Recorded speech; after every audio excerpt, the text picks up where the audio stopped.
Good morning, good afternoon, and good evening to you, wherever and whenever you are joining us. Welcome to our latest edition of What Caught My Eye, or WCME Sports. I'm joined, as always, by the boy, Stephen Vesci. What up? And the man, Stephen Comlow. To you by Orbeez. Thank you. And I am the coach, Nick Vesci, your host for the duration of this program. If you're new to our show, we like to think of ourselves as the sports show for sports fans about sports. We like to focus on what happens inside the lines of competition rather than the outside noise of which there's little concern on the field.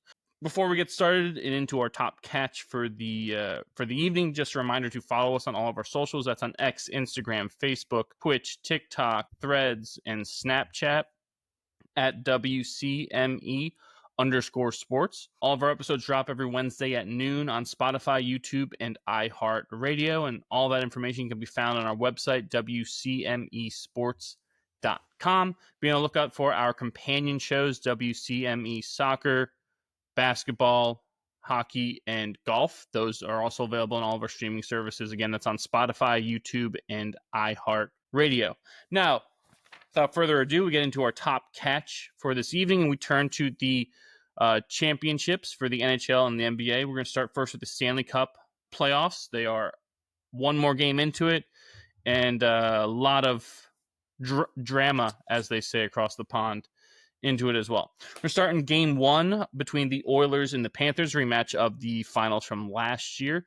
This time, I believe the Oilers have home ice. I think last year the Panthers did, if I was correct, not mistaken. So this series started in Edmonton. Matthias Ekholm scored 6 minutes and 33 seconds into the third period in game one to tie the score, and then Leon Draisaitl scored with about 30 seconds left in the first overtime to give the Oilers a 4-3 win in game one in front of their home crowd. Then in game two, Corey Perry, the ageless one, who we said, I believe last week or the week before that, he's played in more playoff games just himself in the last quarter century than every other team combined has. He slotted home the game-tying goal with 18 seconds left in regulation to force OT. And then after a scoreless first overtime, Brad Marchand scored on a breakaway, his second breakaway goal of the game, to give the Panthers a 5-4 victory and even the series at a game apiece, heading back to Sunrise, Florida. And then last night on Monday night, the Panthers smashed a very undisciplined Oilers team 6-1 to take a 2-1 series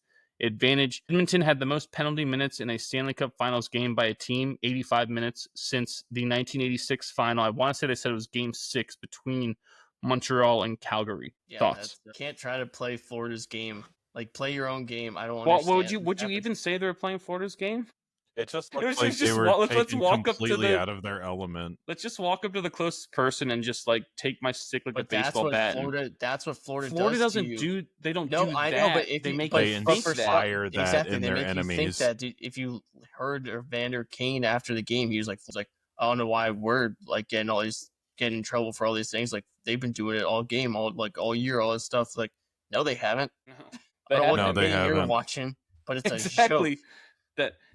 This is what their like fifth or sixth game in the playoffs that they've blown a team out by 4 more goals. Like, it's some ridiculous stat like that for this year where Florida just is I will say in that game people. though, Edmonton essentially gave up more than halfway through that game, or about halfway through that game, just gave up and said, "We don't care what the result is. We're gonna whatever the Dan Campbell line. We're gonna bite knees on our way up." Like, they said, "Screw it. We're just gonna take people out." It is funny too because you can be more physical than Florida for a game, maybe 2, but over the course of a series, you just won't. It just won't happen, right? Like, I feel like game 1, Edmonton was actually the more physical team. They brought it to Florida, but they played their game and they played smart and they played disciplined. They were just lining people up and having great hits. And then this is just, this is when you try to be physical or try to do something. Was it like even that. trying to be physical? Like, it was, let me just walk up to the closest guy and use my stick as a weapon. That's different than let me, the guy's in the crease, I'm going to rough him up a little bit more and the whistle's going to blow. I'm going to finish my check. That was like, blow the whistle and then everyone in Edmonton finds someone to go hit. But that's what happens when you try to do something when you're not used to doing it, and that's not your game. Do it correctly, is that it? Correct, that's what I'm saying. They don't know how to do it correctly. And in their minds, they think they're doing what Florida's doing, but in reality, they just look like a bunch of children throwing a temper tantrum. I also think it's possibly the culmination, too, of them being just frustrated with the result too. So I think it's a culmination of a lot of different things. I don't think it's just at one point them it was wanting to just get out there and get physical. I also think it has a lot to do with just, you know, they're watching history repeat itself, and it seems like they just can't do anything about it. It's to go down 2-1 is way different than down 3-0, and then No, last year at too one they came point back they were- from down 3-0, so it's not like at one point they were trying to like draw penalties like in the second period. I heard the announcers say that they're like, oh, like Edmonton's trying to draw some penalties. Like if you're Florida, you need to be disciplined here. Don't get suckered into it. Don't let them back in the game, and they didn't. And then it became, because they're not getting suckered into it, then it became, God, these people look like children. I think they were just. I mean, the mantra is, you know, like if you go, try to take one with you, right? So instead of surrendering a shorthanded opportunity, but it wasn't like they were getting like a penalty and trying to take someone with them. They were just trying to cause chaos to like get Florida to punch you in the face and then do something like that. Like it didn't even start out as them getting called for a penalty and trying to take someone with you. It was them just they're down 2 goals and trying to do something ridiculous. I mean, it was the equivalent of like if a team is being blown out in the NBA and a guy just after the whistle every time someone goes and shoves someone to try to get a technical foul. It was County playing Stonebridge. If you are Connor McDavid, to borrow a Sebastian Maniscalco line, aren't you embarrassed? Like, you're the captain, right? You're the leader, you're the face, and this is the team that you're captaining was so out of control that you couldn't even go on the ice because you were probably going to get, for fear of getting killed, because at that point, what else was Florida to do? Reason for them to retaliate against some of these guys, so they just walked away. The only people would have been worth it to retaliate against have been Draisaitl and McDavid. You couldn't even play them for the last half of a game because you were that out of control. Yeah. Well, I mean, like, and it's not an apples to apples comparison, but remember last year there was that clip that came out of McDavid just screaming in the middle of the locker room, and everyone was like, look at the passion Connor McDavid has trying to get his team motivated, but it's just him screaming in the middle of the room going, come on guys, come on, this is the final. Ruin their weekend, Raiders. Yeah, I mean, pretty much. But like, imagine if like one of the football players was in the locker room screaming that. Well, playing divorced guys. He has his tantrums in the locker room that we only get to see a little bit of. A, because they're a Canadian team and we don't get to watch a lot of their games on TV, and B, there's just isn't access like that all the time where there's cameras in the locker room, right? And so everyone was like, wow, Connor McDavid is so passionate. Look at him trying to get the team motivated to get behind him and play. To me, I was like, that's a temper tantrum. Well, I mean, that was from last year's talking about. Yeah, but I mean, watching that, you have to think someone chewed those guys out in the locker room, right? You would have to think someone stepped up and put them in their place, because so many of them, like you gave the Evander Kane example, and they were like Kapanen had the same mindset too. They felt justified in their actions. Yes. They truly feel and felt that they did nothing wrong. And so like someone has to, because if that's the way they feel, they're going to lose the series, because that means your mind is completely off of playing hockey at all. Right. And you're caring, like, how selfish is it for these guys to do that? Like, that is the definition of selfishness. It's that you're going after someone to pick a fight for you because you think that, right? Kapanen doing when he got tossed last night was a prime example of that. And if that's the way you're going to think, you're not going to win a Stanley Cup. You're not going to win another Stanley Cup final game. You're going to lose the next two. Like, these guys you're playing are too damn good. Someone has. And they're laughing in your face. Yes, I mean, you literally for half the game made a conscious effort to not try to win. They lost the fucking plot. Yeah, think about how absurd that is in a Stanley Cup. In the Stanley Cup in Game 3, which is this is typically the turning point game. Yeah, this isn't some throwaway game up in Rochester. This is Florida. Yeah, in the Stanley Cup. Yeah, you're goddamn right. Right, that you're right, boy. You're tied. It's not like you're down 2-0 and you're gonna risk going down 3-0. Isn't Game 3 typically the Game 5? It's Game 5. Okay, yeah. Because that pushes a team to one game from clinching. But Game 3 is always pivotal too, because you want that advantage. I mean, every game. but every game is. But yeah, like you essentially threw away a Stanley Cup final game. That's not okay. That is it's off-putting. It was what it was, a very off-putting spectacle to see. Yeah, like I said, I don't understand why this happens all the time against teams that are more physical or like that's their MO. Why can't you just play your game? Well, Here's how you play tough, right? When you get knocked down, you get back up. When they're throwing bows, you stand your ground and you don't get pushed around. That's it. You don't have to initiate things. You don't have to do the garbage that they do that you think they do. What you think they do.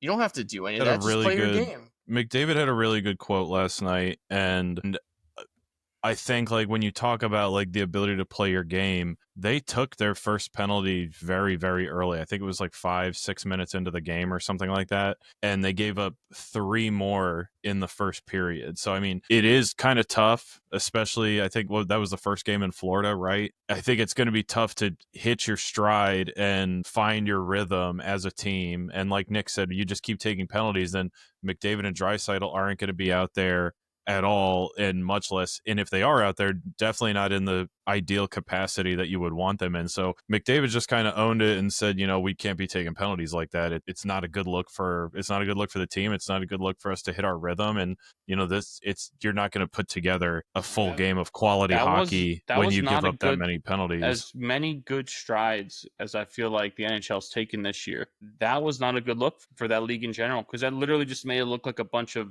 jackasses out there, like, this is, you want to play hockey? Well, this is what these idiots do, right? That's not a real sport. They turned it into a mockery. It was a sham of a game for half the game, and we're supposed to be watching the Stanley Cup Finals. Like, that's, if you're the NHL, you can't say any of that's okay. And I sincerely hope that someone chewed them out at some point, or there's going to be some meeting, or the next time they talk about this is not okay. Because it wasn't just one player, right?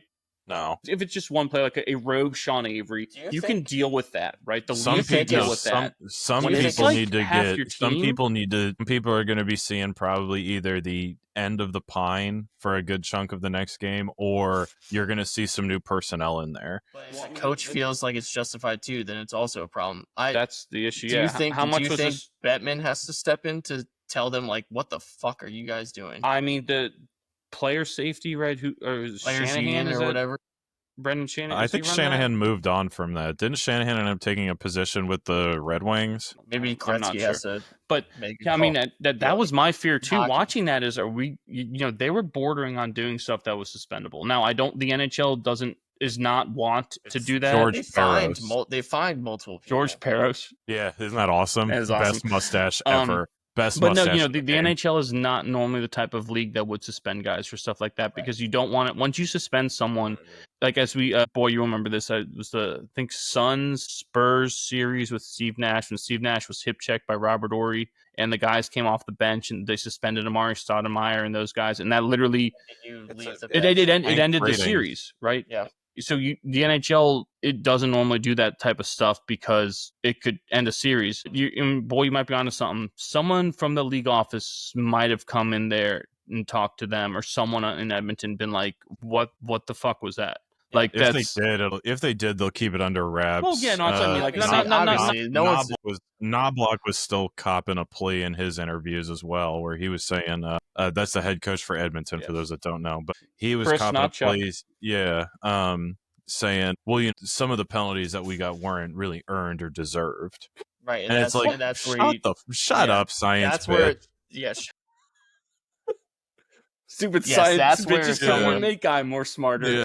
Yeah, that's where someone from the league office probably steps in. It looked like Nick playing the video game after we were kicking his ass, and when I went and played with him during his 4th year, 5th. Yeah, and he starts just washing faces, full cups of water at the wall. And no, you're right. It looked like someone throwing it. A temper tantrum is what it looked like. And like I said, for grown men to do that in the biggest and the Stanley Cup, the biggest stage is not, again, it's not some random game in like November where you're like, we're going to send a message. And I just got done telling people how great the first 2 games were, and you gotta watch it. It's so good. I was like, first 2 games go to overtime. Like, incredible hockey. What a competitive series. This thing's going to 7, and then we get that crap. Yeah, I mean, they need to refocus and they need to change it immediately because if they don't, this is done. But I mean, like, you the can't big just blow, flip that switch, or you can't take time to flip that switch back. You don't have the luxury. This is over if they do not immediately adjust that and change that.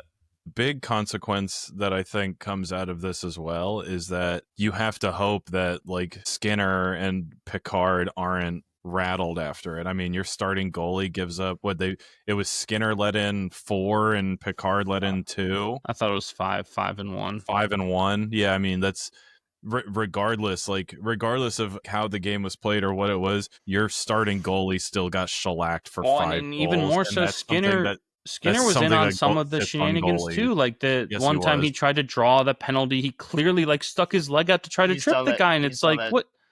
multiple times now. This I know, series. but they're so upset with Bennett being in front of the crease that anytime Rent-free. he goes anywhere near Skinner's falling. But that's the thing. Like they'll say they're upset, but correct me if I'm wrong. I don't know if I watched the same game as you, but I didn't see Sam Bennett do anything I thought was questionable in that He game. hasn't. No, Sam Bennett's a good player. He I like hasn't. Sam Bennett. What? Because he hit you hard and then scored? We're just gonna be pissed off? Like that's By the way, childish. that shift was was maybe awesome. one of the greatest It was shifts I've awesome. ever seen. Holy crap. Get Yeah. your head up. I mean, open ice, drill someone, then Absolutely go right into the drilled. boards, drill another guy. Like your momentum takes you right into the other guy that's got the puck, drill him into the boards, then go like end to end, get it open like breakaway. Break the Looked goalie's like a ankles. fool. Yeah. Like I mean, Yeah. it wasn't even close on that breakaway. But that's what I'm saying. I Is mean, like is beautiful. That was one of the like I just became like I was already a fan of him, but is only that's he what was I'm saying. Like American. how much of what we saw was just childish? Like we're pissed off because you're better than us. Like when that one guy, what's his name? I think it's Urena, the pitcher, drilled Acuna first pitch of the game after Acuna had hit like 4 or 5 straight leadoff home runs. And he was going for history, just straight draw, purposeful, and they tossed him. And actually, like, what's going on? Yeah, that's what that seemed like. He's better than me, so I'm going to try to hurt him. Like, that's the most ridiculous. That's the definition of unsportsmanlike. Like that. And the irony that behind all of it is that, like, because your team goes out and, like, has that sort of, like, petty, like, we're not good enough attitude, you're keeping the 2 best players in the league off the ice. Yes, like, that's so why fucking funny to me. That's why someone's got to get chewed out, or all of them have to get chewed out. Like you just said, Kamlo, you took the best player in the world, in a lot of ways by far, Yes. off of the ice because you wanted to settle some score that you created in your minds. Absolutely. And you wanted to be followers and just do this stuff. Like that is so ridiculous out of professionals, out of adults to do that crap. It bottles the mind. It's like your thoughts are trapped in a bottle. It's mind boggling is what it is. Yeah, that's.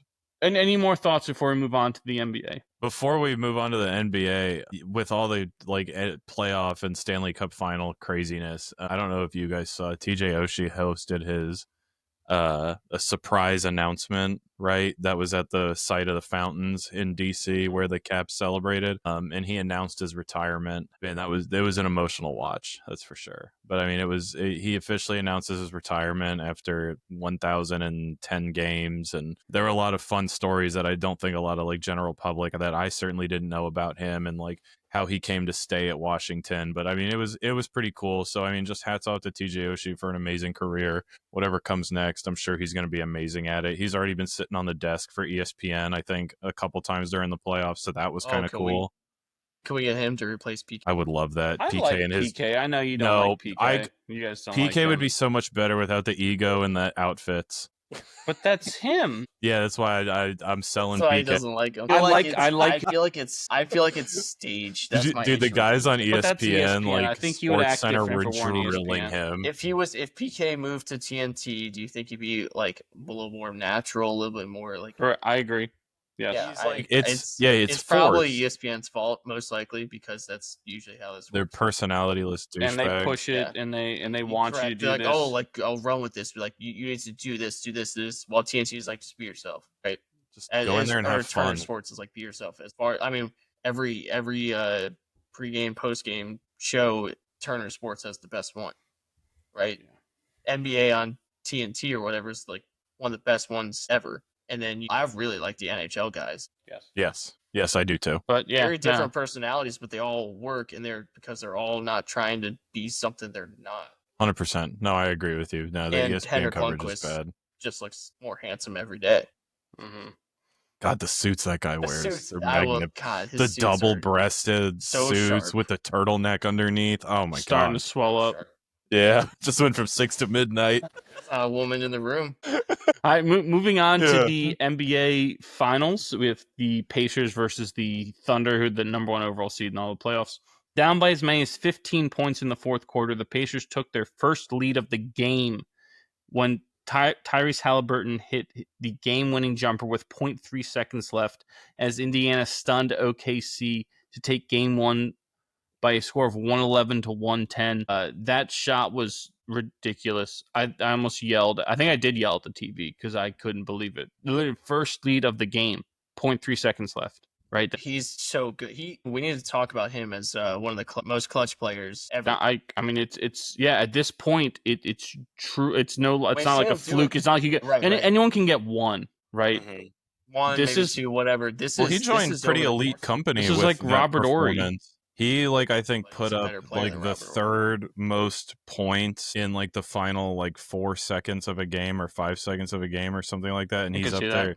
He's third behind Reggie Miller and LeBron James. I mean, right now, think about it. Active players. Who do you want with the ball in their hands at the end of the game? At this point, I can't think of anyone more than Tyrese Haliburton. But the issue with the NBA would be like, well, he's not the MVP and he doesn't have championships and this crap and he doesn't. He was MVP. Did you see his face? He's not a 30-point scorer and all this stuff. So they would say, oh, we want someone else. But you're right. But if you're just thinking as a coach, in terms of series, he's doing this. Yes, dude can ball. You're right. It's a character trait now, is what it is. Yes. It's truly like one of those things that you can't. There's no his team believes it and the other team believes it. Yeah, it's not quantifiable. Right? There's no statistic. Yes, you can put stats to it. Be like, oh, like you said, he scored X number of points in the last few seconds. But there's no like rating. Like they could put a clutch rating in the video game and stuff like that. But it's not real. These are things that you can't. You know what this feels like to me? Truly attach a number to that. Yeah, because it's intangible. We don't watch the NBA too much anymore. But you know what this feels like to me was when David Ortiz was up for Boston in the postseason during their Red Sox run, where it was if he's up in the 9th inning, he's tying the game, he's winning the game, he's gonna do something. Right? That's what it feels like to me. Well, steroids help that a lot, by the way. But if the game is close, Tyrese read the Haliburton, Mitchell report. All right, whatever. Just saying. I did not use steroids. Anyway, if the game is close and Tyrese Haliburton has the ball in his hands, good things are going to happen for the Pacers. 100%. And I think like the only people that can truly measure that are the guys that are in there for the workouts, right? Like Kobe Bryant was famous for saying, "Of course, I'm taking the last shot of the game. I don't trust anyone else to take the last shot of the game. Like I see what time you show up to the gym. I see the work you put in the gym, and I also see what time you left the gym. Hell no, I'm not passing you the ball." You know what I mean? Like, and I think that's really, and I think that just kind of like simplifies it to you. Like the players know who should get the final shot, right? Because they know, they work out with each other. They know who's trustworthy in those situations. And Haliburton is on a stage right now where he can just prove that he's that guy. I mean, he's been that guy though. Yeah. If you think about, I think it was last year they won the like inaugural NBA Cup. He played a pivotal role, I think, for Team USA. Right, coming off the bench. He's been around and in these really big games. He's just a lot of times forgotten about because he plays in Indiana. He doesn't have the measurables, right? He's not throwing down dunks. From Iowa State. Yep, he went to right. He played in college at Iowa State. Like he wasn't the top prospect. All these things. He's not like shooting Steph Curry shots all the time. There's only basketball people would appreciate what he's doing. He's not sitting there doing LaMelo Ball garbage and getting all these deals and TikTok followers, right? He's not doing that stuff. So, but Stevie's right. At this point, if you're a true NBA person or a true basketball person, there may not be anyone in the league who you'd rather have the ball in their hands as the clock's ticking down. And you can argue it, but there's enough preponderance of evidence to show that he is probably the best person right now to have the ball. And again, He's people done it will 3 argue, times. well, Steph or all these things because of the legacy that these guys have built. But as it stands, it's hard to, like you said, hard to give me someone else currently. I can't at this moment. He's done it at least 3 times so far, right? Against Jerome, against that game 1 against Knicks, game 1 against in the finals here. I think there was It's another. at least I 3. actually think there's another one. I might think there's have one another one against too. the Bucks. I believe there's another one too. I believe there's actually probably multiple, two, a couple more. I mean, that was just 3 I named off the top of my head. You might be looking at 5 or so shots. I mean, that's one playoff run. One playoff run. That's insane. That's why I truly believe like this is a clutch performer of all time that we need to start put looking in there at with him. Robert Horry. Yeah, and Robert Horry. Danny Green. I know you never want to say Kobe, especially with the clutch because of how like his longevity and everything they did. But if Haliburton keeps it up, he's in that conversation. I mean, right now to have at least 3 to 5 or 6. Especially if they wind up winning this series. Everybody wrote them off. I mean, I said OKC in 5. I think we all said like, it's a fun run for Indiana, but there's always the but. And this is what Indiana does, though. They just go, that's okay, what we'll just did. every series, every series he's had at least one. He like did. That. He had a go-ahead layup with 1.3 left in OT over the Bucks. Crazy. He had a deep game winner against the Cavs in Game 2. That was against Jerome. The Jerome one, yeah. And then the Knicks one where it bounced off the back of the rim and went in, and then this one. No, it's. I mean, Stevie's exactly right. I think though he's got to. The final ball has to fall in his favor. He's got to win. Right? If they win, then it goes down because at the end of the day, especially with the NBA, it's all about that. No one remembers second place. Right? The Connor McDavid last year winning the Conn Smythe for MVP. That's not going to happen in the NBA. It doesn't, work that way. So people don't always remember those type of performances when it doesn't culminate in a title. Now they have, like you said, they've been written off all the time. Since their first series with the Bucks, they were written off, right? So they've overcome that. They beat all the best teams in the East, essentially, besides Boston, to get here. And now they're playing the number 1 team in the league. So you're right. You never know. It's amazing. The script, like, they have like a script for each game for Indiana. It's incredible. Like, you're losing the whole game every time. Like, the Knicks were up a lot in that series to start, and then OKC, we see it again. You just can't put these guys away. No. Well, you know who their coach is? Carlisle. Where Carlisle from? Is he from UVA? From UVA, yes, sir. And one that. Of his head assistant coaches is Jenny Busek from UVA. From UVA, yes. I did not know that. Yes, so just saying. Interesting. Will he play with Corey Alexander? No, he played with Ralph Sampson. Corey Alexander was later. Busek, I think, would have been there when Alexander was there. He's tied like Dawn for Staley. Go-ahead or tying shots in the final 90 seconds in a single postseason. Who's he tied with? I'll find out. George Mikan, Pete Maravich, Jackie Moon. 3-Finger Brown. Jackie Moon would be crazy. Coffee Black. Reggie Miller. Oh, Reggie Miller for 3. Another Pacer. I didn't know Cheryl Miller's little brother played basketball. Then in Game 2, Shai Gilgeous-Alexander, the MVP, delivered 34 points on 11 for 21 shooting and 11 for 12 from the charity stripe. And Alex Caruso from... I actually don't know. You should know that. Texas A&M had should know that. 20 points off of the bench as the Thunder took Game 2 in OKC 123-107 to even the series. I believe going back to Indianapolis now, so at a game apiece. Who was Caruso's coach at A&M? I think that's pre-Buzz. It was. I think Buzz might have been his coach for the last year. Really? Okay. I think so. Like he was not recruited by Buzz. I think Buzz might have been his coach for his last year. I guess Buzz has been there for a while now. Well, Buzz is not there anymore. Right, now he's at Maryland, which is odd to me. But anyway, either way, doesn't matter. Money is money. No, you would think Texas A&M would have the most money. You would think. The oil money and not Maryland. Yes. Did you hear me? It was Billy Kennedy was the coach at A&M. This whole time he was there?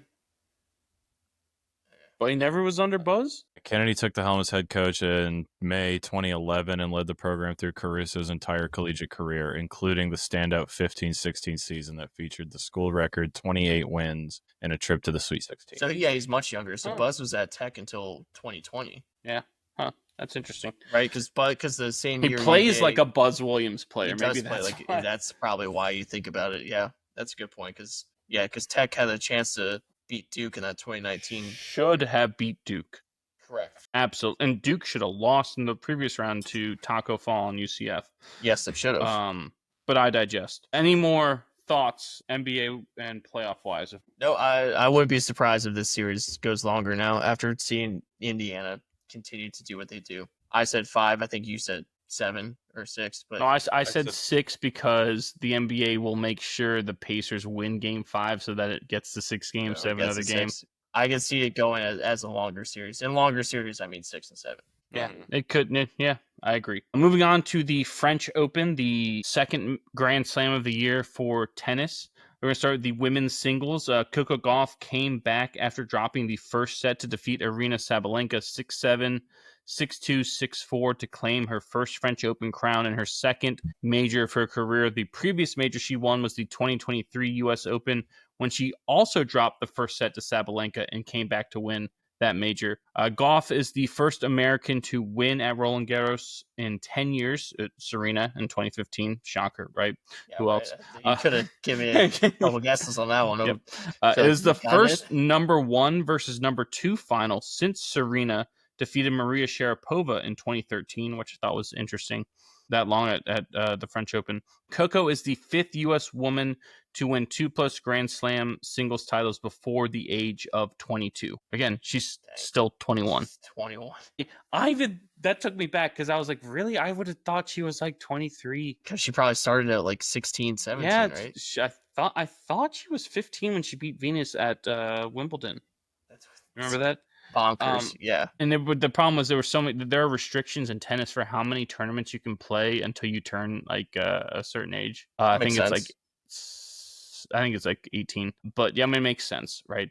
And so that's why like she didn't have like the best results when she was 16 and 17 because she wasn't playing a lot because of that. But then once she's hit her rhythm essentially right now. Like I don't know if this propelled her to the number 1 ranking in the world. I don't think it did. I think Sabalenka was still a little further because Sabalenka has won 3 majors in the last 2 years, both back-to-back Aussie Opens and the U.S. Open last year. So I think she still had a decent hold on that. But this, Coco's got like she's here in her groove. She's found it. Like the clay, I don't think was ever considered, and we talked about this last week or a week or 2 ago about how Americans don't play that much on that type of clay or much clay at all, right?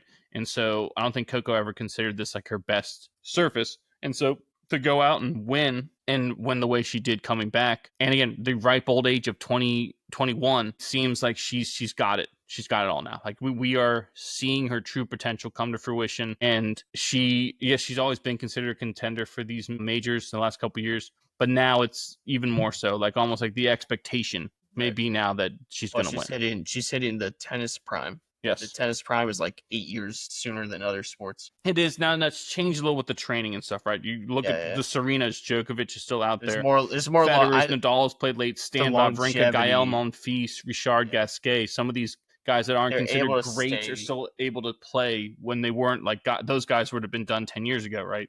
Back in the day. So I mean that even bodes better for Coco, that you would think she'll have more opportunities, right? So good for her. That was nice to see her come back and win the way she did. USA. Yes. Now in the men's singles final, right? That was nuts. I didn't get a chance to see it. I saw the box score and went, what the hell happened? The first game that they played, right? So your service game, I want to say it was almost 15 minutes just for the first thing for someone to go up 1-0.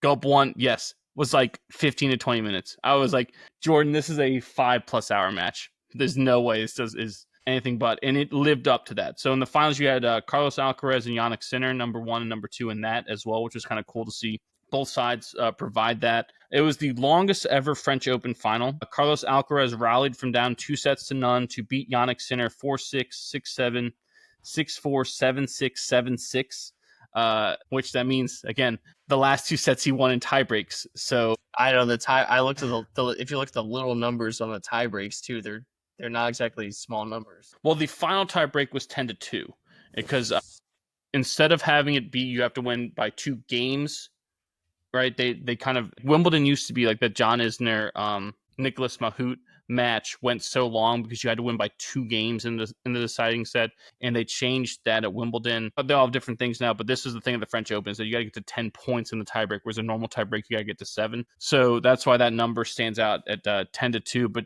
you're right, 7-4, 7-3, 10-2.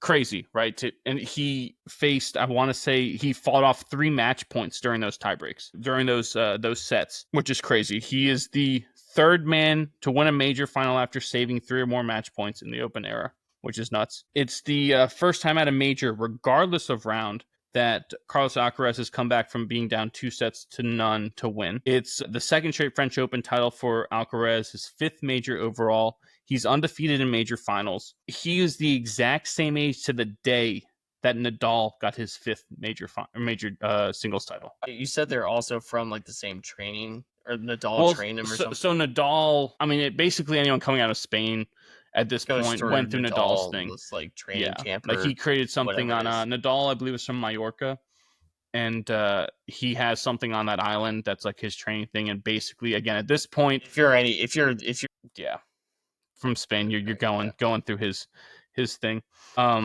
It's like I said, the longest French Open final ever is 5 hours and 29 minutes. It's the 2nd longest men's final in any Grand Slam ever, behind only the 2012 Australian Open final between Novak Djokovic and the aforementioned Rafael Nadal. Jeez. Crazy. Do they have good horses in Spain? Spaniard. I would be even better if he finished it through his racket in the stands. Like, are you not entertained? He sat here for 5.5 hours. Like, think about that number too, right? Could you, in all seriousness, right now, could you go out and compete in a sport for an hour straight without dying? Right now, at my age? Yes, I did recently. I played pickleball over the weekend. Pickleball-related injuries are on the rise, by the way, Colin. I actually got some pretty gnarly road rash from the court. I dove for a ball, scraped my whole leg up. You're that douchebag. Oh, you should have seen me. I had a shooter sleeve on. I had a do-rag on. I was going... Yeah. Come on. Just people thought it was a gimmick, but I ended up making them put some respect on my game. You see what you get when you mess with the Warrior? Yeah. Why is there pancake in the silverware drawer? What's that? But I mean, pickleball is very low impact. no, anyone should be able to play that for an hour. Stevie is right though. No, as much in jest as he said, there is. No, we literally had, like, my aunt literally said one of her coworkers out for like a month because she has to get surgery on her wrist because she injured it playing pickleball. And I guess it's like a orthopedic surgeon's like dream right now, is that a bunch of old people are playing pickleball. Well, that's why it's more because of that. There's all these old people I can do this, and they're going out there and you know how many ruptured Achilles have probably. Think about what we saw in Asheville, right? Yeah, I know that. And we were 29-31. We were playing at this place called the Pickler, and it's a giant building with 10 pickleball courts in it. And it was this is in Fredericksburg, right next to what used to be Gander Outdoors, I think. Is there a bar in there too? No. There's a cooler with Richmond, like healthy snacks. Made Richmond on like the Canal Walk took one of those buildings and made it into a pickleball like bar. Well, yeah. It's like a bunch of same thing you were talking about. It was pretty fun though. I would play awesome. I mean, yeah. Jordan's old tennis coach did say she believes pickleball injuries are as high as they are because of the fact that the court's so small. So for a lot of the time, you are kind of stagnant, and then you go from stagnant for like a couple straight minutes to out you're quick, and you're too old, you can't handle it, or even if you're younger, that's hard to go from completely stagnant to that. Whereas if you're playing tennis, you are constantly moving, right? So everything's loose, motion, everything's exactly. going, everything's warm. We're also probably getting caught with the racket too. Like I almost took Tessa's mom's head off a couple times just by. I think it's all lower body and back injuries. I think it's all lower body and back injuries. Let's ask ChatGPT. Let's not. I'd have to, for some reason, like Achilles is like the first one that has come to my mind. I think my hamstrings were lit up the next day. It felt like a frozen rubber band back there. Well, did you do your what's it called? Where extremity injuries are the most common: ankle sprains, Achilles, knees, and hamstrings. Achilles. Boagrius. Achilles. That is why no one will remember your name. Thanks. Anything else tennis-wise before we move on? No, nothing tennis-wise, Nick. That's going to bring us to our baseball segment, brought to you as always by Bobo's Fine Chicken in Virginia Beach. Visit them on Shore Drive near Chicks Beach for breakfast, lunch, and dinner Monday through Saturday for homemade sides and locally sourced chicken. Grab some on your way to the beach or a ball game. Bobo's in baseball, there ain't nothing better. I'm going to start with the Diamondbacks. Down 6 runs in the top of the 9th. The Diamondbacks scored 7 in that frame to defeat the Braves 11-10 on Thursday. Going into that inning, Arizona had a 0.1% win probability. Not 1%, but 0.1.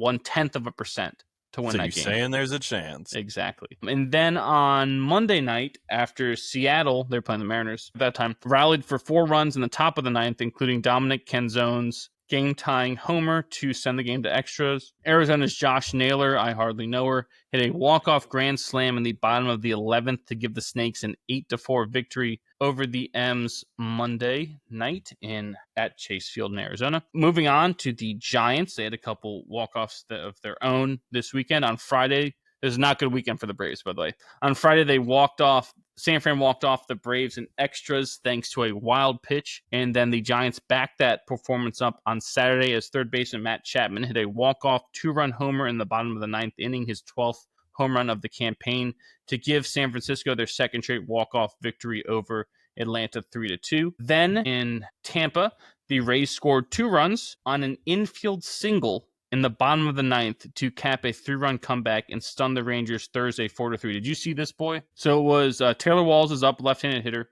He hits a chopper in between first and second. Right, the first baseman goes after it, doesn't get it. Simeon, the second baseman for the Rangers, picks it up. There's no one on first base, so he goes to third to first to get out. No one there. Right, Junior Caminero, who's on second, goes to third and just keeps running, doesn't stop. So the guy on third scores to tie the game, and Caminero just keeps running, and Simeon's throw to the plate was late, and he scored. And that's how they won. That ball didn't even get out of the infield. We got 2 runs out of it. It's wild to watch that. Love the Rays, man. That's every year. It's every I know, year. it's kind of crazy. But you were talking about the Braves. Braves have some problems here. They are they're behind the Nats. Now, I will say, the Nats have some pieces. They have played a tough schedule, the Braves had. Basically, this team loaded up on, they won the World Series 3 years ago and signed all their guys. And I thought it was a great move. Why would you not do this? Maybe this is why you don't do it. I don't know, but this is a problem. They don't look as nearly as good as they should. You're right. Like I said, they have played a very tough schedule. You think that's going to even out a little bit? If you're good enough, you gotta win some of these games. You gotta be hovering. If you played a tough schedule and you're good enough, you need to be hovering around 500 and be competitive. But what I'm saying is that's a light at the end of the tunnel, glass half full type of thought. Is that there's still a lot of season left. Things at some point are going to get a little easier for us. You'd have to think the Mets will regress. Yeah, right. Right, you're gonna see some of these teams regress. We've already seen the Dodgers regress, because of some of the injuries they've had on their pitching staff. So if you're Atlanta, you got to think, yes, a little more sense of urgency than we expected to have at this point in time of the year. But we're still fine. We still have time. We still have the trade deadline. You have the players. I need you to show up. I need you to win some games here. Just because you have all these guys on your fantasy team. No, I actually don't have any of them. It's a great question, Nick. I do have all these. I used to have Riley. I wasn't able to keep him anymore. He's one of my favorite players. I love Austin Riley. I feel like he'll give you 290 to 300, 35 and 100 every year. Which is fantastic. Yes. That's why I love Austin Riley. I thought it was a great move to sign him and sign all these guys. They did get Acuna back. Yes. But Albies Strider's he's done for a while. I thought he got a season of knee injury. But yes, Strider's back, but Strider hasn't looked himself after coming back from Tommy John. They just lost. Albies. I think he was severely hurt. They lost another pitcher, Shawver. They also lost Freed to New York. They did. Jerickson Profar, one of their big signings in the offseason, their biggest one, out, I think, in the first game of the year or second year, or before it even started, out for the rest of the year with an unfortunate injury. So, yeah, it's. You got those things, but they got time. Great stadium setup, right, Kamalo? Yes, 100%. It's sweet. If you've never been to the Battery in Atlanta, I guess northwest of Atlanta, it's awesome. Fun. It is a lot of fun. What I would want to know though, after being there, is if I'm less than impressed with the the food and drink options in the stadium. Can I Right, exit, go to like Yard House or something, grab a brew? Because like I'm sure in the times you've been there, boy, you've seen like they'll have like canopies and stuff set up with like vendors that have like kegs and stuff underneath them. Run out, grab a beer, come back in, got my beer. But that would be my only question. But it is a sweet setup. It really leans into the social aspect of baseball games. Yes, I love it. That whole we got to go see a game there. Yeah, I mean the whole battery is it's open container, right? Mm-hmm. On game days, at least. It was open container when we were there, and they were not in season. Okay, that's awesome. Love that. Yeah, it's a great little. It's like your own little town, your own little walking town. Mm-hmm. Love it. Restaurants, bars. Yeah, it's like picture like indoor simulator. Picture like the Village or One Loudoun with a baseball stadium attached to it. But it's also tighter. Yeah, right. It's like walking path. Like there's like one road kind of. Or like when we were in Austin and we were walking up whatever that like strip was at night that had all the bars off of it. That's 6th Street. I think it's 6th Street. I don't know. I can't keep them all straight in my head. It's like they closed the street and Upper everyone's in the Street. middle of Yes. the street. That's essentially what the battery is, I think that's Nick. 6th Street. Yeah, that's essentially what the battery is, Nick. But that level of drunkenness, because that was a hefty level of intoxication. You go on game day. You go on game day. You go on game day. There's a lot of people. Oh, by the way, hey, I'm watching this Royals-Yankees game. Not to cut anyone off.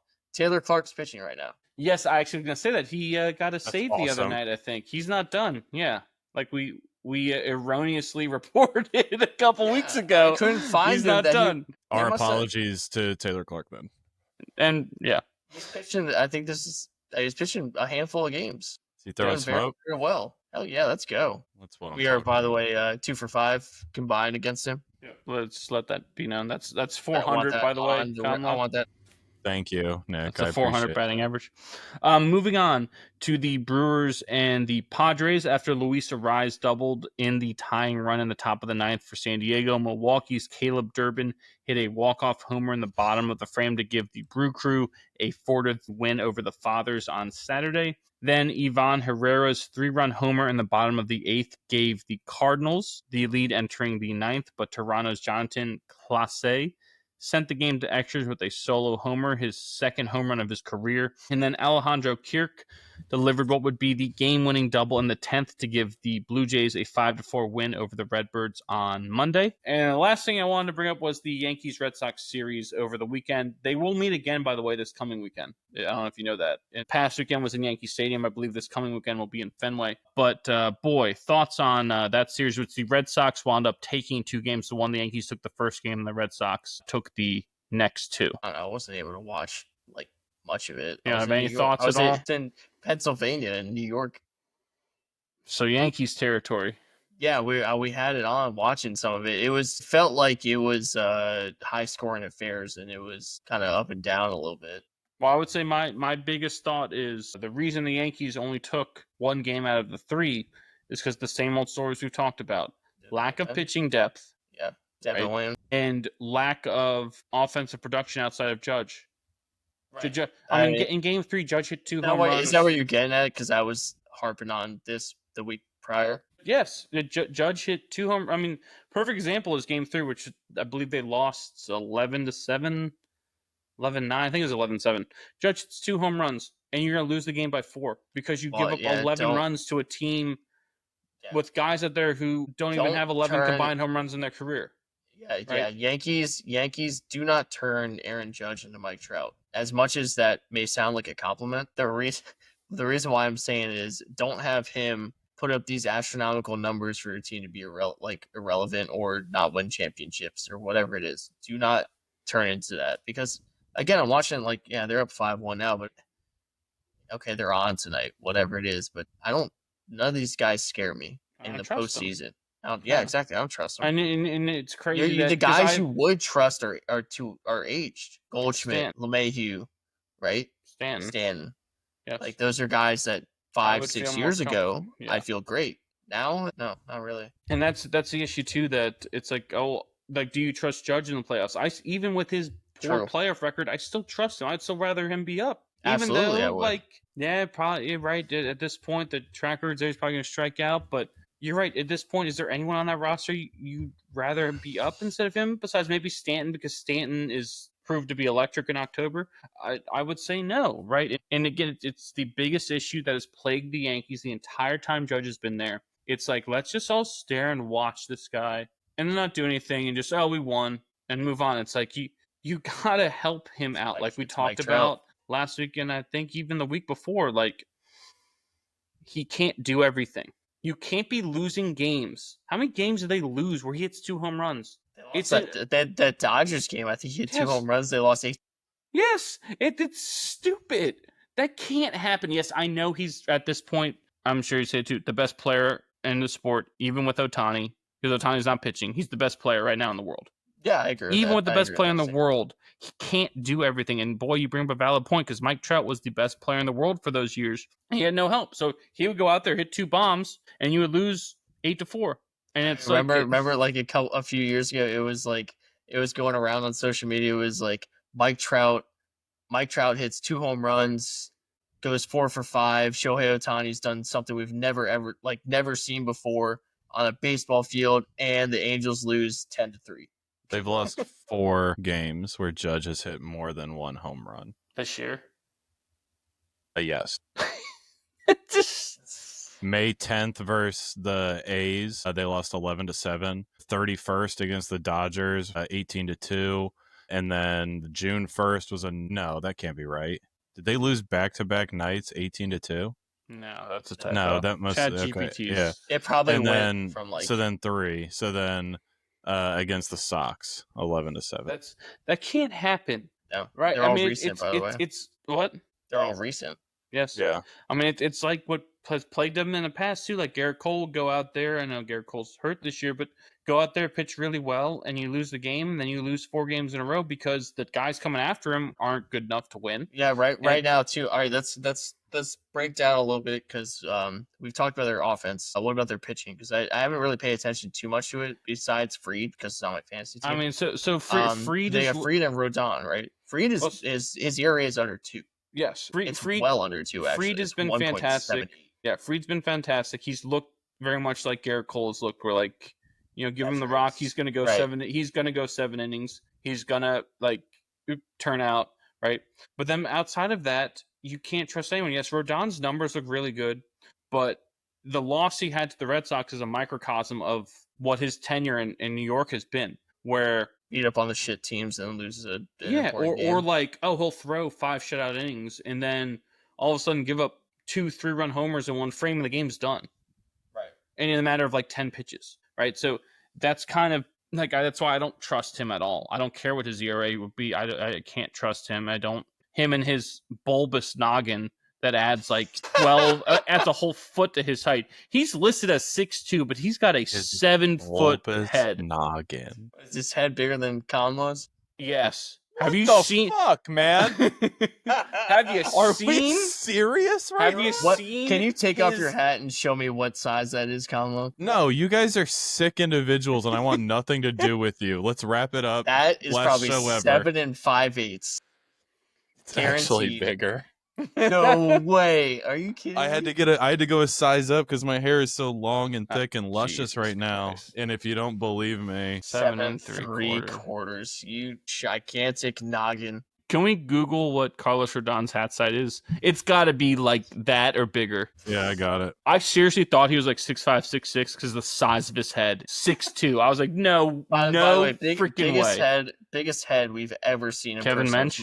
Mike Ditka.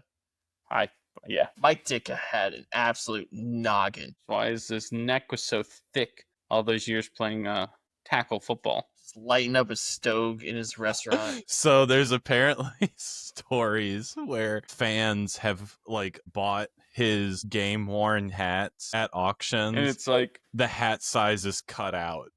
But fans seem to speculate that it is approximately 7.5 to 7 3/8 to 7.5. So my hat's bigger. So your head would be bigger. Yeah. What the fuck? No. You have a It's gigantic just I'm not what the fucking, because it's Because it's inaccurate. What the fuck? Because why am I catching strays? I'm over here just trying to have fun, and you're just coming at me. What the fuck is this about? It's about life. This is fucking wild. It's about not stretching out the MetLife windbreaker or the sweater and giving you a MetLife windbreaker because of the melon you have on top of your neck. Yes. Or like Elaine's large head that the bird flew into. Yeah. I need more baseball before we move on. Actually, baseball. The Orioles still suck, by the way. I got something baseball related. How are we not talking about Denzel Clark? That's a great catch. I agree with you. Yes. I feel like there's a layer of sadness that's involved there because he plays for the A's, and it's like, how is like fans can't really appreciate him because he's just a fleeting attraction. Like he's like the circus, just like rolling through town, like on his way to the next destination. But like this dude is a human highlight reel in center field. This is all obviously coming off the back of like that massive catch that he had to rob a home run that was easily going to be like 4 or 5, maybe 6 feet past the wall. And this dude just runs up, climbs the wall like it's nothing, and just seems to like hang there like some sort of like bighorn sheep on the side of a mountain. It's insane to watch. When Torrey Hunter, one of the greatest center fielders ever, who is also one of the best, if not the best, at robbing home runs, goes on Twitter or X and says that may be one of the best catches I've ever seen. I've seen my fair share. Yes. Like, that's the ultimate respect. That's up there with Jim Edmonds, Aaron Rowan, Torrey Hunter, Mike Trout. Gary Matthews. Oh, yeah, the Gary Matthews one. Yeah. That's up there with those catches. And it might be Ichiro, I think, had one. Dude, Gary, if you could go Gary Matthews and his side by side, I'd love to. The Gary Matthews one is better because it was more. At some point, he lost sight of the ball. Gary Matthews did. Yeah. It had to have, the way he contorted himself. But no, it's a fantastic catch. Yeah, if you were gonna rank those, Matthews one, I might put his 2. That Aaron was last Rowan's night against the Angels, right? A special place. Yeah. No, but you're right, Kamlo. It kind of gets lost in the shuffle because it's the Oakland, Sacramento, Vegas A's. Like, they don't have a technically permanent home. We have no idea what to expect from them because of that. But no, you're right. It's incredible catch. It's incredible to watch. Like, I think like we've kind of like picked out some guys over the last like year or so of doing this that, you know, are fun to watch. Our Wyatt Langfords, our Brenton Doyles, but Denzel Clark, I think, is my guy to watch this year. I'm having so much fun watching it. Like that catch last night, I watched it and I couldn't help but think there's no way this is the only time this guy has done something like that. Like, it seemed so natural, and he has like a good like 3-minute highlight reel of plays on or at the wall with like, if he's not climbing that wall, he's throwing his body at it with zero regard for the repercussions, and it's awesome to watch. Love it. Yeah, that's my guy to watch. I think he's up there with like either he's top 5. I know that for sure with defensive run saved. That's pretty cool. So that is a like, besides the highlight reel, that's also playing a damn good center field, right? Besides just because there are guys who are athletes that make the highlight reel play and you go, holy shit, but he's playing a consistent great center field. Yeah. Yeah, no, there are, like you said, it's the A's, but there are some good things with the A's, right? Love Brent Rooker, I hardly know her. Lawrence Butler, JJ Bleday, Tyler Soderstrom. There's some guys there. Jacob Wilson, Mason fantastic. Miller. They've got some guys. There's got some promise. There are things that you would hope you can look forward to if there's any A's fans left, right? They're better than the Rockies. The A's fan, excuse me. Let me not insult the one fan that they have, but yeah, they're better than the Rockies, and they're better than the White Sox, and they're on par with the Orioles. The Orioles suck. Moving on to our golf segment, which is brought to you by Long Jewelers in Virginia Beach. Visit their location at the corner of Shore Drive and North Great Neck Road next to Hot Tuna. With the highest quality selection in the region and the best prices and customer service, it's no wonder that Long Jewelers wins Best of the Beach each year. Whether it's an anniversary, birthday, or repair, remember you belong at Long Jewelers. We're going to start the PGA Tour at the RBC Canadian Open. New Zealand's Ryan Fox drained a 17-footer on the 72nd hole to force a playoff with Sam Burns, finishing at -18. Then on the 4th playoff hole because the first hole, Burns had a putt to win and missed it. The second hole, Fox had a putt to win and missed it. The third hole, they kind of scratched each other out. The little errant tee shots there. They both parred and got to the fourth playoff hole. Well, on the fourth playoff hole, Fox and Burns both hit their best drives of the. They just played that hole 5 times, right? Just at their best drives of any of those other times. And I believe Burns was hitting 255 to the hole. Fox was hitting 258. And Fox pulls out a 3-wood, tin cup in it, and just smokes a fade to within like 10 feet. Just lands right there, like the most beautiful shot you could do. And Burns, he smoked it as well, but pulled it a little bit. So he had a long eagle putt there, and he wound up 3-putting. So Burns was able to 2-putt for the win for birdie and was able to sink that. He became the first Kiwi ever, New Zealander, to win twice in 1 year on the PGA Tour, as he won a month ago in Myrtle Beach. He did it also in front of many members of the New Zealand men's national soccer team who were there, because they happened to be in Toronto playing a friendly, I think, against Canada or someone else. They happened to be there, so they were like, oh, let's go see one of our guys in contention. And they just happened to follow him all day, and Ryan Fox wound up winning, which is pretty cool. That's so cool. But yeah, that heck of a finish there in Canada. And then moving on to Live Golf Virginia at Robert Trent Jones Golf Club in Gainesville, Virginia. Joaquin Niemann carded a bogey-free 63 or an 8-under in the final round to come from behind and claim the Live Golf Virginia crown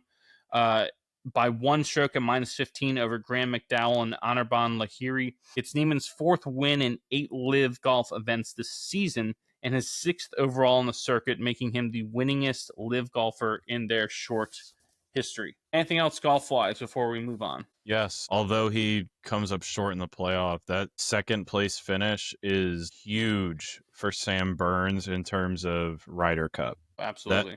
That moves him right up there. That puts him, I think, like a couple points behind, like maybe 20 points behind Keegan Bradley in the standings. So if Sam Burns is finding his rhythm and can start like stroking and getting these top 10s, yeah, thank you. Getting these top 10 finishes and continuing to beat out the other people that are above him on the FedEx Cup standings, he's making a good case to be at a minimum a captain's pick for Bethpage. Wasn't he at the last Ryder Cup? Didn't he stink it up?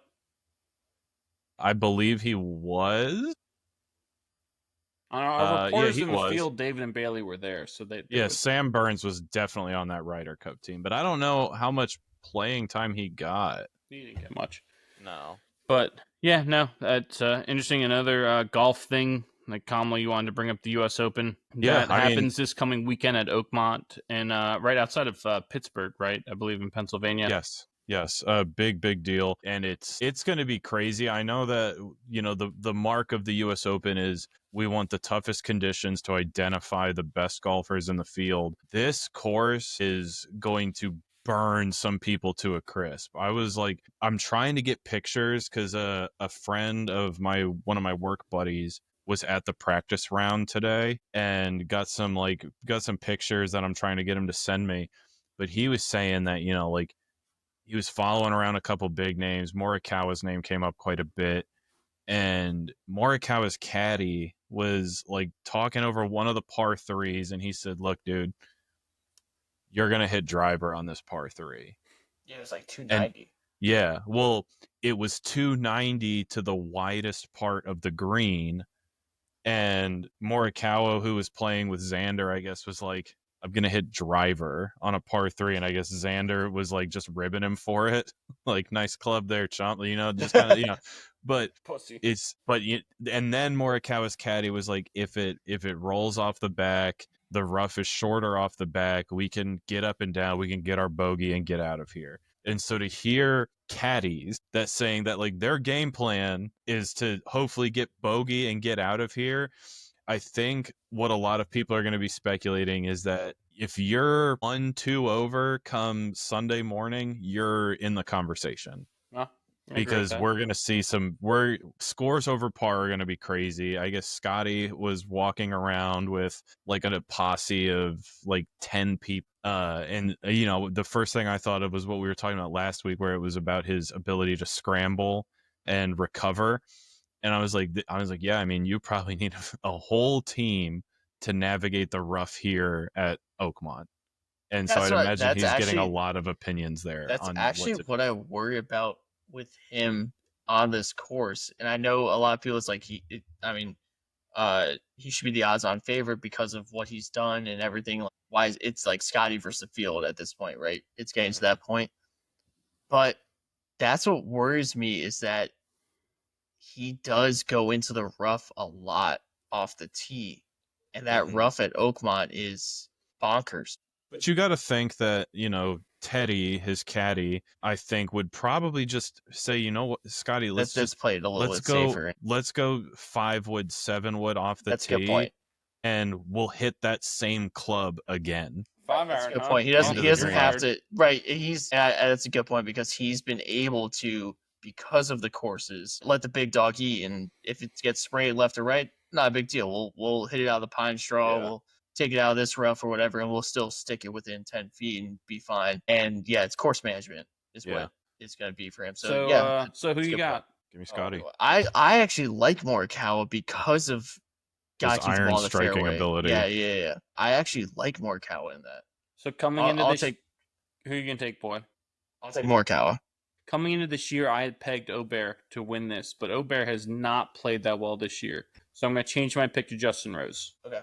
Justin Rose, Justin Rose, the former U.S. Open champ, won at what's his Lower Merion, I think, or Marion, out there outside of Philly. He won at a +1, I believe. So if there's anyone, first off, he's playing great golf, some of the best golf he's played of his career, especially in the majors of late. And if there's anyone who could handle a course of this difficulty and magnitude and not be fazed by it, I gotta think it's Justin Rose. So I'm gonna go with him to win this one and get his second major. That's going to take us to our Mimosa Minute this week, brought to you as always by Maine & Co., the creators of the Modern Mimosa. Follow them on Instagram at Maine_Co. That's MAYNE_CO.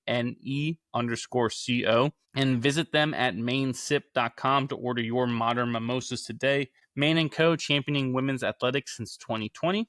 You take us to the Women's College World Series, or the NCAA softball championship. So after Texas took game 1 of the WCWS, that's what they call Women's College World Series, by the way, Texas Tech responded by winning game 2 thanks to back-to-back 2-run innings in the 5th and 6th. But in game 3, the Longhorns roughed up star pitcher Najari Canaday for 5 runs in the first inning, and they never let up, to the tune of a 10-4 victory and their first national title in program history for the Texas Longhorns. Yeah, by the way, the Women's College World Series is awesome. Mm-hmm. The high level play. Yes. That was displayed. And by the way, this is first time in 4 years or 5 years, I guess, that Oklahoma has won. Correct. And it goes right to their rival. I want to say they won. Was it 4 years in a row? Right? They were going for 5. 4 years in a row. Yeah, which 4 years in a row. Nuts. Patty Gasso is one of the greatest coaches in the history of They lost one athletics. game in that stretch or something stupid like that. Yeah, they were. Yeah, what's great too, by the way, it's the first year of professional softball as well. They started a league. There's been leagues that have been trying to be created, but this one, Major League Baseball has an ownership stake in it, so it has the ability to kind of plug it. SL. Yes. MLB hasn't just bought an ownership stake in it, which is part of why they're able to get some more publicity. But it also doesn't hurt that at this time, we're probably seeing some of the highest level softball played. Like, haven't seen this since like the Jenny Finch, Jess Mendoza era about 20 years ago. I believe it was the most watched softball ever. How about that? It was, they did some really good numbers, and they should have. That was a great postseason for softball. It was not just the World Series. Like, I'm glad it did go 3 games, but that was a great postseason to go. Texas Tech versus Texas, like, little rivalry, right? You got new teams. Okay, it wasn't just Oklahoma running the table, right? Which is something that sometimes in women's sports you kind of fear, right? You had the UConn run in women's basketball, Tennessee run in women's basketball, South Carolina recently, and then you're starting to get more parity. You're starting to get more parity in softball as well. That was it's fun to see, and it's fun to see the talent on display. And you're going to see more teams throwing $1 million at pitchers. Yeah, like Canada did, and it paid off, right? I mean, you say, well, it didn't pay off; they didn't win the title. I mean, They went to the they They were got within a away. game of winning it. Yeah, Before she was there, they had no prayer of doing that, right? So that like what? paid off. Yes, it did.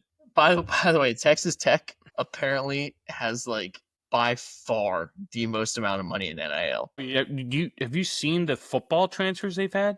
Yeah, They it's have like the 50 most it's like- transfers for that. Like, they have like $55 million to Yes. spend. well, or when wow. Mahomes makes $500 million, It's not him, it's the oil industry. how do you know it's not him too? I'm sure he's given some, like how McAfee has given some to West Virginia and everything. McAfee does. Well, maybe he does now have Are you Mahomes serious? money after McAfee's contract. McAfee's got stupid money now. But previously, he did not have Mahomes Correct, money. but he didn't. But he wasn't paying money to West Virginia until like this past year.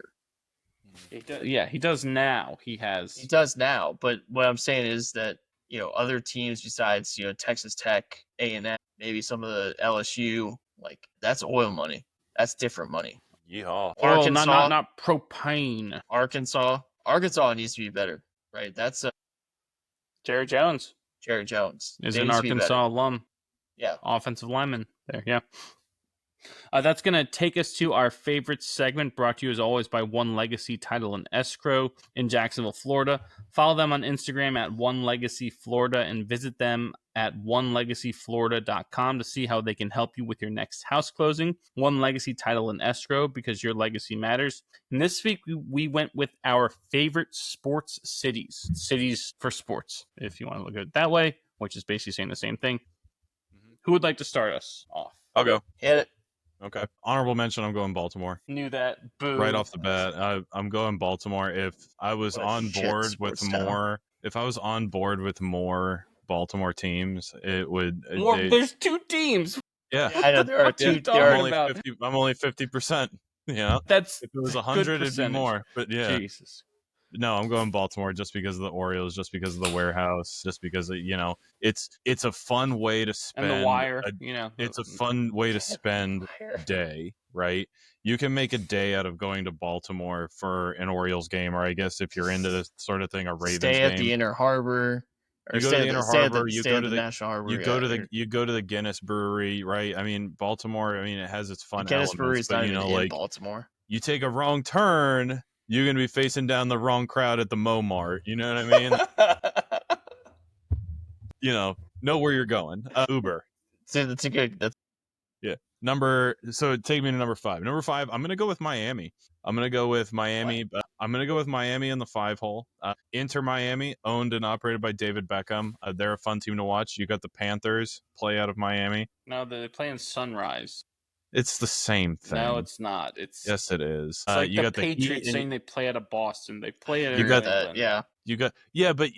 But guaranteed, if someone in here puts Boston, they're gonna bring up the Patriots. No, I'm not. Cool. Well, I am. Wait for the two. Wait for the 2 spot. So douchebag. I'm going with Miami. I also, for some reason, Nick, when you picked this to be our favorites, and I started thinking about cities that have fun professional sports teams, the only thing I could think of immediately off the bat, it wasn't the warehouse, it wasn't the Caps, it was Soar Marlins Soar. So it's like it's enough. Come on, Marlins, make us proud. Scott Stapp of Creed.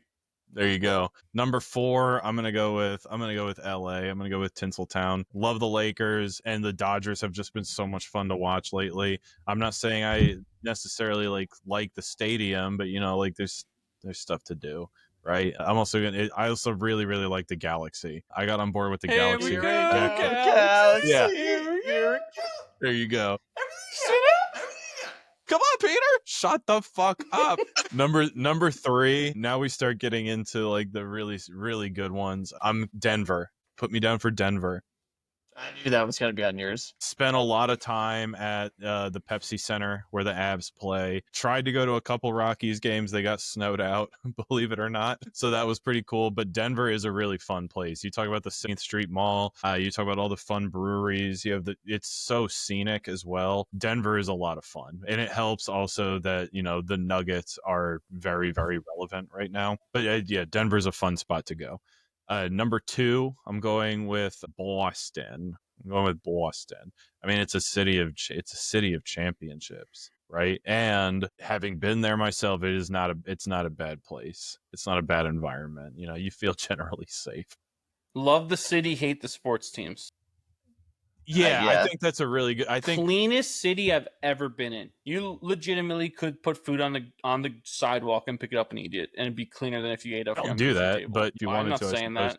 the By only the way, the bar underneath right center of Fenway, awesome. Yeah, I've eaten there. is it really? Yeah, it's cool. That's pretty cool. It's one Look of the coolest out- bars I've ever been. Yeah, you literally look are out looking onto out center onto field. the. Yeah, it's so cool. The only team that's physically in Boston because the Patriots don't count. They don't fucking count. The only They don't count. team that I actually made a conscious effort to watch from Boston back in the soccer playing days was the Revolution, the New England Revolution.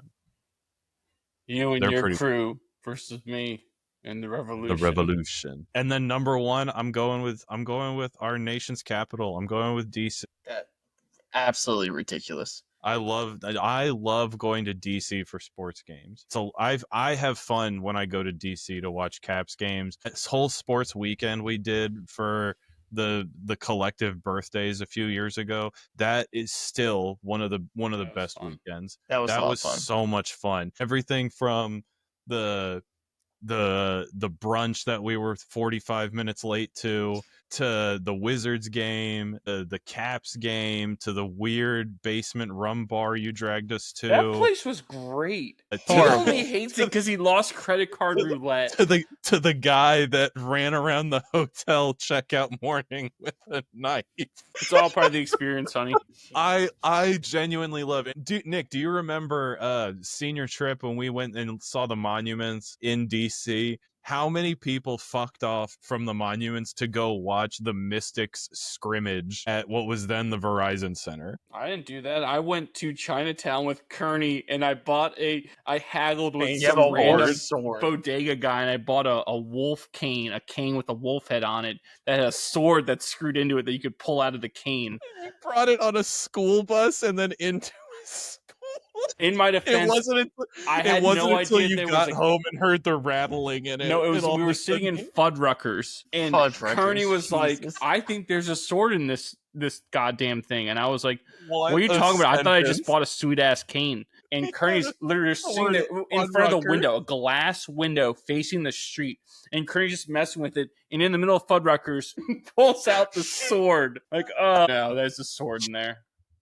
Sheathe your swords. But I'm going with Washington. I think especially recently with how successful they've been. You know, the Nats won, the Caps won, the Mystics have always been like fairly decent back when Del Don was playing. I enjoy going to games in DC. I really, really do. Boy, And that's my list. I'll hang up and listen. Okay. help us out here, boy. Yeah, I can help you out. Help you out. I- Fuck off. You come for my list. You come for my melon head. I'm so over this. This episode's not getting posted. Fuck you guys. I'm going home. Screw you guys. I'm going home. Well, I picked cities that I've been to personally. I've been to a pretty good amount of sports cities, but this is going to be East Coast bias, and I have been to San Diego, Milwaukee. I've been to some other sports cities, but this is going to be East Coast bias. Number 5, Cleveland. Cleveland is a very underrated town. They're loyal to their teams. That is one of the biggest things I wanted to do with this list is I wanted to have fan bases that were passionate about their teams and also knowledgeable. Number 5, Cleveland. Browns, Cavaliers, Guardians / Indians, whatever you want to call them. Spiders, naps. Yep, there you go. Piano legs. Cleveland's an underrated sports town. Really like Cleveland. Number 4, Boston. We mentioned them earlier. Not the Patriots because they do not play there. That's why they're at number 4 on my list. They'd be higher if they had an NFL they team don't- in the city. In that respect, too, they don't play near there. Like the Giants and Jets play at least not that far in the Meadowlands in New Jersey. Give me Newark in the Foxborough is like a five-hole. 45-minute drive. Yeah. From It's Boston. in between Connecticut and or Rhode Island and like Boston, or province of Boston. But Boston, very passionate.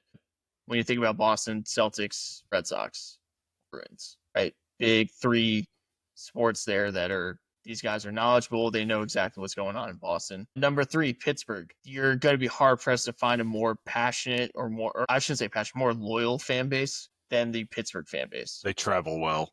And they do travel well, yes. Steelers especially, but they are, big Penguins as well. The Pirates, you got to do something with that organization because that fan base, like that city deserves better than to have the Pirates garbage that's out there. But Pittsburgh, one of the great sports towns in this country. They do not have the big 4 teams, which is why they're number 3. Number 2, Chicago. Cubs, Bulls, Blackhawks, Bears, right? You don't Bears. count the White Sox? I do not count the White Sox in that, but that's a great, that's gravy, right? That's bonus. They have them. Sebastian Maniscalco, who we said earlier is a Sox fan. That's kind of crazy. So is Obama. We all know. But Chicago, go get yourself a Chicago dog. Watch a Cubs game. Number 1, Philadelphia. Philadelphia is that combines the knowledge, the fan bases, and the big 4 sports. Scale the facade. And there's a reason why I kept New York off, by the way, because of the Meadowlands, because they play their football teams in New Jersey. But Philadelphia, I actually really love the way they did their sports facilities. It's all in one section south of the city. And maybe people don't like it. They want their stuff in the city and like all that, whatever. I actually really love that they're all at the same spot. And also, if you get a chance to go to Xfinity Live while there's a game going or while there's games or whatever it is that's going on, Xfinity Live is a great venue. It's massive. And it's basically like 6 bars in one. And you just drink and watch games and, toss out Green Man. And run around the field as Green Man. But that's my list. All right. Good. My honorable mention is Denver, like Kamlos said. For all the reasons he brought up, I will highlight 2 things, though. The Rockies, for as bad as they've been really their entire existence in terms of winning and losing games, they are always top 5 in attendance. And that speaks volumes to the fan base that's there and the people of Denver, but also speaks volumes to what they built there, the stadium and its location, which is a very underrated piece of having a franchise. And also highlight the Broncos. Right. Yep. That is, Mile High Stadium, like that is the first thing you think of when you think of Denver sports is that, right? Yep. The Elway and Terrell Davis and the back-to-back Super Bowls and all that. And they are as dedicated as a fan base as you can find. So that Denver is my honorable mention. Number 5 is Nashville, right? Nashville, fairly new to the scene here in terms of, sports cities, considering they didn't get their first team until the Houston Oilers relocated to Nashville, become the Tennessee Titans. But that's grown. Like Titans games are a big deal. Like they're very well attended as well. And then you brought in the Predators, who they built up, like Smashville, that whole thing. They sell out basically every game, right? And it's amazing for those things. And they are very passionate about those. They are trying to get an expansion team for MLB to come there. It may not do that. It probably is going to wind up going to somewhere in Utah first before it comes to Nashville. But that'd be so cool, though. There's no reason to not have it, right? Nashville SC, the soccer team that they just put in there as well, sells out and does really well, right? Attendance-wise. So they've got some really cool things going there. The Nashville Sounds, I believe, was a AAA team. I believe they're still there in Nashville. So I'm going to put them at number 5. Number 4 is Pittsburgh. The boy brought it up. You'd be hard-pressed to really find a better sports city in the country than Pittsburgh. Better sports fans. Like I said, loyal, passionate, all those things. The best part to me is they're the only city where all those teams have the same colors. And I love that, right? Like that black and gold or black and yellow for Wiz Khalifa, whatever you want to say, is immediately identifiable as Pittsburgh. Like that is Pittsburgh. And it's built into the fabric and the culture. Same colors for every sport team. Yes, the only place. And I love that. I wish every city did that. I agree with it. The cities need to do it. DC is right there. That'll never change. Need to change. That'll never change. Commanders need to change. That won't happen. Are we there? There are 2 cities in Pennsylvania. Are we constantly going in and out of Pittsburgh all day? No. Purple? Two colors? 2 people put colors? He wants to go somewhere exotic. He wants to go to Fire Island. That's not what I'm saying at all. Number 3 is Chicago. They got, like the boy said, all of the major sports are there, but again, there's as passionate a fan base as you're going to find anywhere. as knowledgeable as well. Cubs games are an entire experience. It is a whole village essentially that goes there. They act like college football games. It's called Wrigleyville. Yes, it's amazing what they've built there. You talk about the storied histories too of their other teams, right? You can even throw the White Sox in there. They've been around for forever. They've won a World Series. They've won a World Series, right? You've got the Jordan Bulls, the Blackhawks with Taves and Kane recently, right? I know the last couple years have been the roughest in the history of Chicago sports, arguably because the combined winning percentage of all of their teams has been just absolutely horrendous. It's sad, but it's still one of the great cities in the country, and it's one of the best cities for sports. Other fan base hangs around to their Super Bowl championship quite like the Chicago fan base. The 85 Bears. Who would win in a fight, Coach Ditka or a Hurricane? Hold on. The name of the Hurricane is Hurricane Ditka. Number 2 is Philadelphia. I feel like I identify so much with the Philadelphia people for whatever reason. I don't know what it is. I could give you several reasons. I connect with them. I'm city trash all the way. Grease that pole, baby. I love Philadelphia. I don't care who hates on it. It's great. Philadelphia. All about the passion. Going to a Phillies game and listening to this guy in deep left field, not even just over the fence like left field, deep left field, heckle the absolute crap out of Ryan Ludwig of the Padres after he just got traded from St. Louis. It's off-putting for a lot of people, but maybe I'm a sadist and I just soaks into me. I like, these are my people. These are my people. It's the way we grew up East Coast, right? We got family from New York. Like, this is like New York, Philly, Boston all makes sense to us. Yes, yeah. Philly just, I feel everything there. All the feels for me in Philadelphia. And number 1 is New York. Even if you're going to say the Giants and Jets don't count, which is fine. I'm neither a Giants nor am I a Jets fan. Boy knows that. Still, when you have Madison Square Garden. Too. Okay. But Kamala, I said the boy because the boy brought up how he didn't have New York on his list because the Giants and Jets aren't there. And I'm saying that I have them there. It just doesn't matter about those two teams. The fact that you have Madison Square Garden, arguably the most storied arena in all of sports. Yes, 100%. And not just the fact that they host the Knicks and the Rangers, two very old and dedicated fan bases there, but they host a litany of other major sporting events that go on there. The number of St. John's games, Big East basketball games, things of that nature that happen at NCAA tournament games, which I've been to one there before, right? That is a huge part of that. You have the Yankee Stadium in the Bronx, the house that Ruth built turning into the house that Jeter built. You also forget about the Brooklyn Dodgers and the New York Giants, New York baseball Giants that were there in the city as well, cultivating that whole culture of sports knowledge and dedication and then you throw in we'll throw in the Mets and the Islanders. They're still in New York, right? We'll throw those in there just for fun, just to have more teams. We'll throw the Nets in there for fun. You have everything at your disposal. You can be a fan of literally anything you want, and there's history behind it. Also, I'll throw this one out there too. Apparently, what I learned this weekend after going up to New York and Pennsylvania is that our grandmother holds a grudge against the Dodgers and hates the LA Dodgers because they moved from Brooklyn. No, she's not alone. Because, there are a lot of people. That's how passionate that fan base is.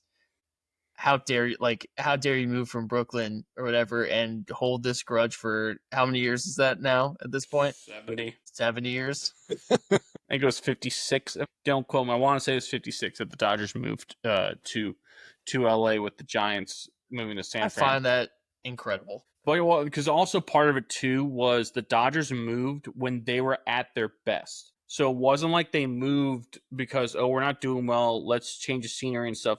I want to say they went to the World Series or won it the year before they left. So more egregious move, Brooklyn to LA or Baltimore to Indy. Like the Colts, you're saying? Yeah. Because that was in the middle of the night. I would say that one because I don't know. It's hard to say because the Dodgers turned out to be successful for them. Yes, because they turned out to be successful for the Colts, but in a lot of ways it didn't. Right? They weren't good for many of those years when they left.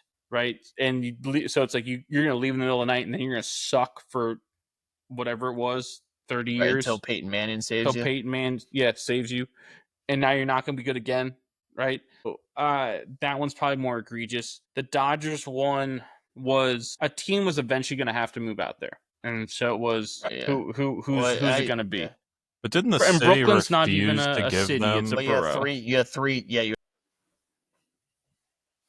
Yes. Didn't the team like ask for a new stadium in Brooklyn, and the mayor or the governor was like not happening? Yeah, And then LA kind of swooped in. there was a lot of that had to do with it, but they also weren't going to move unless they could get another team to go with them. And so they went to the Giants. And the funny story with that is the Giants owner was shown the site of where they built Candlestick Park during the day on like the most beautiful day. I was like, oh, this is so great, right? And so like, we're going to move here. This is going to be fantastic. But Candlestick at night was horrifically cold and like hazy. The marine layer comes in. Yeah, and like didn't see any of that because they showed to him was like Satripla. Yeah. And so basically it was like that. Like, oh, we'll show it to you at this time. Oh, Downwind of the sewage treatment plant. Yeah. Candlestick was not the best place to play ball at. San Francisco City, beautiful weather. I love that type of weather, but it's not the best to hit a baseball through. Yeah. All right. Anything else before we move on? All right, so that's going to bring us to our final segment, which is our What to Look For segment for this next week. Brought to you, as always, by VB Cookie Co. Looking for the perfect way to stand out at the next event you are hosting? Well, custom cookies are a timeless way to have everyone still buzzing even after they leave. Look no further for your cookie needs than VB Cookie Co. Follow them on Instagram at VB Cookie Co. and message them to order yours today. Whether it is a bridal shower, birthday, engagement, or baby shower, their team will work with you to make all your cookie dreams come true. VB Cookie Co. for the sweetest moments. Who would like to start us off with something to watch for? Yeah.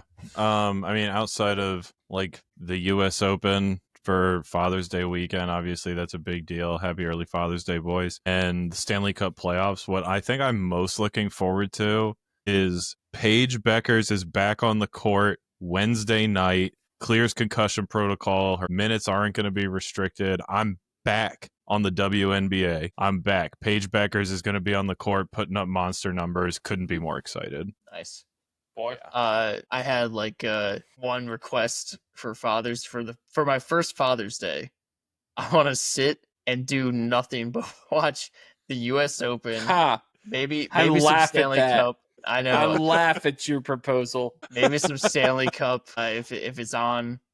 Well, I say Father's Day weekend, so hopefully there's smug aura mocks me. I want to sit with a 12-pack of Miller Lite. College baseball, by the way, is in Omaha. Watch some of those games. I watched the end of those games, by the way. The college baseball is a little tough. The no lead is safe. It's like it's fun because no lead is safe, but it's also like damn it's kind of tough to watch. But yeah, I'd like to do that. That's my goal. But you know, responsibilities. Yeah. One has to be cut. Dog has to get a bath. Yeah, but I gotta feed the hog. You know, gotta feed the hog. Yeah. Yeah. So obviously, like you guys said, the U.S. Open. That's having it always be on Father's Day does make it special. That's like a thing that you could always pencil in, regardless of anything else. That's always going to take place, and that's cool. One thing for me also happening on Father's Day, but not like it's just as a coincidence. The U.S. men's national soccer team kicks off their Gold Cup campaign against Trinidad and Tobago on Sunday. So we'll see what the first major tournament in the Mauricio Pochettino era turns up. So I think that's kind of interesting to look at. Sweet. Anything else before we wrap this up? There any PLL going on? Oh, normally, from here on out, Friday, Saturday, Sunday, something like that. I don't know if you saw PLL wise. I believe it was the Archers Cannons game, the Utah Archers Boston Cannons. The Archers won on a Superman goal where the guy literally dove. He's looking this way with a second left, dives around the cage and flips it over his shoulder, bar in. Oppo bar and in to win with like 1.3 seconds left. It was pretty sweet. If that wasn't the Sports Center top play, then there's a collusion is what I'm claiming there. But yeah, there's games Friday, Saturday. The Atlas play Saturday at 1 p.m. Against who? Against the Maryland Whip Snakes. That'll be on ABC, by the way, if you want to watch. I'm down for that. There you go. All right, yeah. Absolutely. Check out Michael Rexroad. Hell yeah, let's go, Rexroad. Pride of Rutgers University. And where else, boy? Loudoun County High School. Let's go, baby. That's going to do it for us here at What Caught My Eye, or WCME Sports. For the boy, Stephen Vesci, and the man, Stephen Comlo, I am the coach, Nick Vesci. Make sure to follow us on all of our socials on X, Instagram, Facebook, Twitch, TikTok, Snapchat, and Threads at WCME_sports. Our episodes drop every Wednesday at noon on Spotify, YouTube, and iHeartRadio. All that information can be found on our website, WCMEsports.com. And make sure to check out our companion shows, WCME Soccer, hockey, golf, and basketball. Those are also will be streaming on the same platforms, Spotify, YouTube, and iHeartRadio. Again, reminder, be decent to each other, have a good one, and we will see you next time. Take care, Guatemala.